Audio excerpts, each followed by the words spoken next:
America ने केवल 4 दिनों में चांद की सतह पर कदम रख दिया था। वहीं रूस ने भी चांद पर पहुंचने में इतना ही समय लिया था। लेकिन भारत का चंद्रयान 3 1 महीने से भी ज्यादा समय में चांद की सतह पर पहुंचेगा। आखिर एक ही दूरी को तय करने में इतना समय का अंतर क्यों? आखिर चंद्रयान 3 चांद पर पहुंचने में इतना अधिक समय क्यों ले रहा है? आज के वीडियो में हम इसे बहुत ही डिटेल में जानेंगे, तो बस बने रहिए वीडियो के अंत तक। 5 4 3 2 1 काउंटडाउन शुरू हो चुका है। चंद्रयान 3 बस अब चांद की सैर पर निकलने ही वाला है। सारी तैयारियां पूरी हो चुकी हैं। अब बस चंद्रयान 3 की सफलतापूर्वक चांद की सतह पर सॉफ्ट लैंडिंग का इंतजार है। लेकिन ये इंतजार 1-2 दिन का नहीं बल्कि 1 महीने से भी ज्यादा का है, क्योंकि चंद्रयान 3 42 दिनों के लंबे सफर के बाद चांद की सतह पर उतरेगा। अब यहाँ एक बहुत बड़ा सवाल जो कि दिमाग में आता है वो ये कि जब 1959 में सोवियत संघ ने चांद पर अपना मिशन लूना 2 भेजा था, तब ये महज 34 घंटों में ही चांद पर पहुंच गया था। 20 जुलाई 1969 में अमेरिका ने अपना अपोलो 11 मिशन रवाना किया था। ये पहला मौका था जब इंसान चांद पर उतरा था। इस मिशन को चांद पर पहुंचने में 4 दिन 6 घंटे और 45 मिनट का वक्त लगा था। लेकिन चंद्रयान 3 को चांद पर पहुंचने में इतना अधिक समय क्यों लग रहा है, जबकि आज से 50 साल पहले तो टेक्नोलॉजी इतनी एडवांस भी नहीं थी। तब भी रूस और अमेरिका काफी कम समय में चांद पर पहुंच गए थे। असल में चांद पर पहुंचने में कितना समय लगेगा, ये रॉकेट की डिजाइनिंग, इस पर खर्च होने वाले फ्यूल और चंद्रयान की स्पीड पर निर्भर करता है। अंतरिक्ष में लंबी दूरी को कवर करने के लिए हाई स्पीड और सीधे प्रक्षेप पथ, यानी कि जिस रास्ते पर यान सफर करता है, उसकी आवश्यकता होती है। अपोलो 11 के लिए नासा ने एक super heavy lift launcher Saturn 5 rocket का उपयोग किया था। यह रॉकेट प्रति घंटे 39,000 किलोमीटर से अधिक की यात्रा करने में सक्षम था।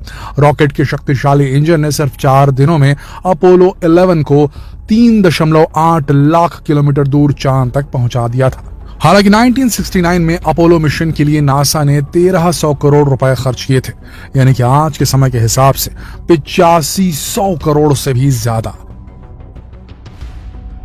भारत के पास अमेरिका के नासा जितना शक्तिशाली रॉकेट नहीं है जो चंद्रयान 3 को सीधे चंद्रमा पर ले जा सके। लेकिन जैसा कि हम जानते हैं कि इसरो हमेशा से ही कम बजट में बेहतरीन काम करने के लिए जाना जाता है। इसीलिए इसरो ने पृथ्वी के गुरुत्वाकर्षण का लाभ उठाने के लिए एक दूसरे रास्ते को चुना जो चंद्रयान 3 को चंद्रमा की ओर ले जाने में मदद करेगा। चंद्रयान 3 को पृथ्वी की ऑर्बिट से बाहर ले जाने के लिए LVM-3 रॉकेट को चुना गया। LVM-3 रॉकेट 640 टन से अधिक वजन उठा सकता है। वहीं इसकी पेलोड क्षमता 4000 किलो से अधिक है। इसकी लंबाई 43.5 मीटर है। पहले इसका नाम GSLV Mark 3 था, लेकिन अब इसका नाम बदलकर LVM-3 कर दिया गया है। और ये वही रॉकेट है जो कि चंद्रयान 2 को भी चांद तक लेकर गया था। सबसे इंपॉर्टेंट बात कि भारत के चंद्रयान का बजट केवल 600 करोड़ है, यानी कि नासा के मिशन मून के आधे से भी कम। और तो और कई फिल्म्स का बजट भी इससे ज्यादा होता है। और हॉलीवुड का ही क्या, भारत के आदि पुरुष मूवी का बजट भी 600 करोड़ से ज्यादा था। चांद पर पहुंचने में कितना समय लगेगा, यह इस बात पर निर्भर करता है कि रॉकेट किस तरह का है और उसके साथ साथ उसको ऊर्जा देने के लिए इस्तेमाल होने वाले फ्यूल के प्रकार और मात्रा का भी इस पर काफी असर पड़ता है। इन सब फैक्ट को दिमाग में रखकर ही चांद पर जाने वाले रूट को तय किया जाता है। जितने कम दिनों में चांद पर पहुंचना है, उतना ज्यादा फ्यूल जलेगा और उतना ही ज्यादा खर्च भी आएगा। जैसे कि भारत के चांद मिशन में जिस LVM-3 रॉकेट का इस्तेमाल हो रहा है, वो पहली बार इंसान को चांद पर ले जाने वाली रॉकेट सैटर्न 5 के मुकाबले बेहद कम पावरफुल है, लेकिन इस पर खर्च भी काफी कम आया है। अब चलिए आपको ये भी बता देते हैं कि कम पावर में ही चंद्रयान 3 चांद तक पहुंचेगा कैसे। कम शक्तिशाली और छोटे रॉकेट चांद तक पहुंचने के लिए चांद और पृथ्वी दोनों के गुरुत्वाकर्षणीय खिंचाव का इस्तेमाल करते हैं। इस वजह से उनका ज्यादातर समय इन दोनों की परिक्रमा करने में बीत जाता है। इसमें ईंधन बेहद कम खर्च होता है। चंद्रयान 3 भी इसी तरह चांद पर पहुंचेगा और यही वजह है कि इसको चांद पर उतरने में करीब 42 दिन का समय लग जाएगा। इसरो चीफ ने बताया कि चांद तक जाने में तो सिर्फ 5 दिन लगेंगे। बाकी समय सैटेलाइट या तो पृथ्वी या फिर चांद की परिक्रमा करेगा, क्योंकि आगे बढ़ने के लिए वो उनके गुरुत्वाकर्षण बल का इस्तेमाल करेगा। दोस्तों, अब तो आप समझ ही गए होंगे कि हमारा चंद्रयान 3 1 महीने से भी अधिक समय में चांद पर क्यों पहुंचेगा।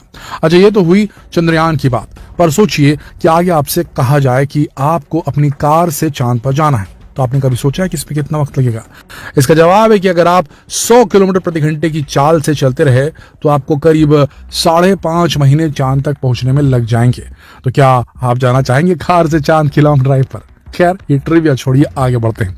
चंद्रयान 3 14 जुलाई को दोपहर 2:35 पर श्रीहरिकोटा केंद्र से उड़ान भरेगा, यानी कि आज। और अगर सब कुछ योजना के अनुसार हुआ तो 23 या 24 अगस्त को चंद्रमा पर उतरेगा।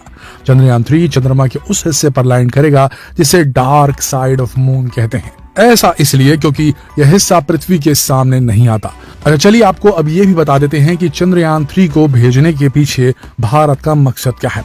इस मिशन का सबसे पहला मकसद चंद्रमा की सतह पर सुरक्षित और सॉफ्ट लैंडिंग करना है, ताकि हम दुनिया में अपने आप को साबित कर सके। चंद्रयान 3 का प्रज्ञान रोवर चांद की सतह की जानकारी जुटाने के साथ ही वहां कई तरह से साइंटिफिक एक्सपेरिमेंट करेगा।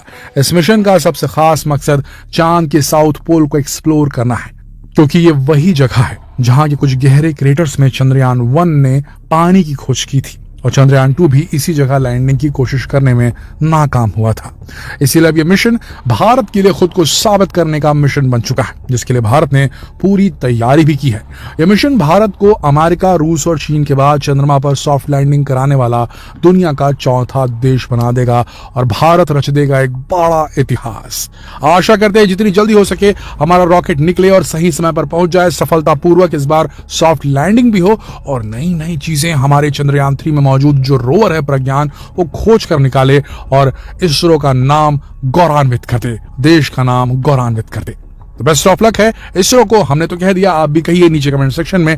जल्द मिलते हैं आपसे अगली वीडियो में, जब हम आपको बताएंगे कि किस प्रकार से प्रक्षेपण हुआ, किस प्रकार से चंद्रयान आगे जा रहा है, इसके बारे में पूरी जानकारी देंगे। तो बने रहिए हमारे चैनल के साथ। मिलते हैं अगली वीडियो में, तब तक के लिए आप सबका इस वीडियो के अंत तक बने रहने के लिए दिल से धन्यवाद।